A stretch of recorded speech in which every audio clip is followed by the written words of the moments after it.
Power star Pawan Kalyan's fitness funda is something that would intrigue a lot of people out there. While Pawan is enjoying the success of his latest release Sardar Gabbar Singh, he also opened about his lifestyle.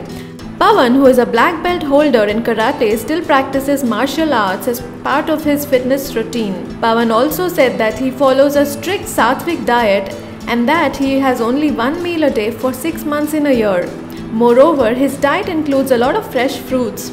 Pawan further added, saying that he doesn't waste his energy by socializing and instead he channels his energy towards his work. Here's to the man so wise and well thought out. చాలా ఆనందంగా ఉంది.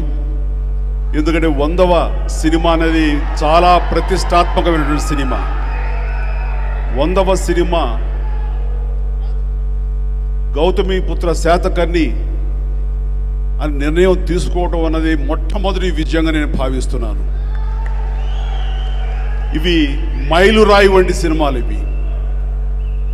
ఈ 100వ చిత్రం బాలకృష్ణ గారి చరిత్రలో ఇది అపూర్వమైనటువంటి సినిమాగా మిగిలిపోవడం ఖాయం.